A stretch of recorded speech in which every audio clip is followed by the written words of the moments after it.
পিম্পলের সমস্যায় কেউ ভোগেনি এরকম মনে হয় না কেউ আছে বলে। লাইফের কোনো না কোনো ফেজে এসে মনে হয়েছেই যে উফ, এমন একটা যদি সলিড রেমেডি পাওয়া যেত যেটা পিম্পলের সমস্যাটাকে দূর করবে। সে ডায়েটের একটু এধার ওধার হোক বা একদিন একটু বেশি টেনশন করে ফেলে, ঠিক সুন্দর পরের দিন একটা পিম্পল এসে গিয়ে বুঝিয়ে দেবে এবার অনেক হয়েছে, এবার স্কিনের কেয়ার নাও।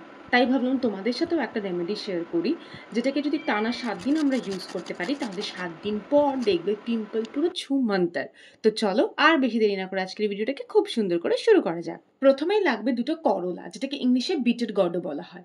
একদম ফ্রেশ গ্রিন এরকমই করলা নেবে, ওই পুরনো পেকে হলুদ হয়ে গেছে ওই করলা নেবে না। দেন পুরো বাইরের গ্রিন যে স্কিনটা আছে সেটাকে এরকম শ্রেডারে শ্রেড করে নিলাম। এর সাথে মিক্স করেছি কিছুটা হলুদ।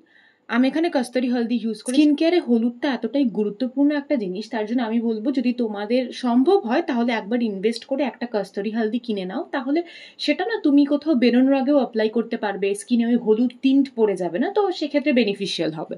আর এর সাথে বেসন আর খুব সামান্য পরিমাণে হাফ স্পুন থেকে 1 স্পুনের মতো গোলাপ জল, দেন সব কটাকে মিক্স করে নেবে পুরো ফেসে অ্যাপ্লাই। করলা খেতে তেতে হলে কি হবে, এর যা হেলথ অ্যান্ড স্কিন বেনিফিটস আছে ওরে বাপরে বাপ। এর মধ্যে vitamin A, vitamin C, antioxidants পুরো ভরে আছে, যেটা স্কিনের এজিং প্রসেসকে স্লো করে। তাহলে কিন্তু আমরা বলতেই পারি যে করলা ফেসে অ্যাপ্লাই করো আর নিজের বয়সও কমাও। এর মধ্যে anti inflammatory, anti fungal properties আছে, যেই ব্যাকটেরিয়ার কারণে অ্যাকনে হয়ে আছে, পিম্পল হয়ে আছে, সেগুলোকে কমায়।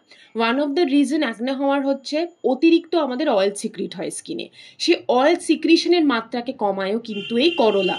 ফার্স্টে পুরো রসটা লাগিয়ে নিয়েছি, তারপর করলাগুলো আমার বেশি করে যেই জায়গাগুলো এফেক্টেড এরিয়া সেগুলোতে ভালো করে প্লেস করে দিয়েছি এবং এটাকে 8 ঘন্টা ফেসে থাকতে দিয়েছি। কম টাইম দিয়ে লাভ নেই, 8 ঘন্টাই রাখতে দাও। দেন 7 দিন পরে রেজাল্টটা দেখে নিজেরাই অবাক হয়ে যাবে। আমি শিওর এই রেমেডিটার ব্যাপারে অনেকেরই জানা ছিল না, আই গেস এখান থেকে জানবে আর সেটা অ্যাপ্লাই করবে। আর যেমনটা আমি সবসময় বলি, প্রথমবার যারা ইউজ করবে তাদের জন্য প্যাচ টেস্ট রেকমেন্ডেড। তো আজকের জন্য এটাই, খুব তাড়াতাড়ি আবার একটা নতুন ভিডিও নিয়ে তোমাদের সবার সাথে দেখা হচ্ছে। I and tell it's never too late. Bye for today. সবাই খুব ভালো থেকো, নিজের খেয়াল রেখো।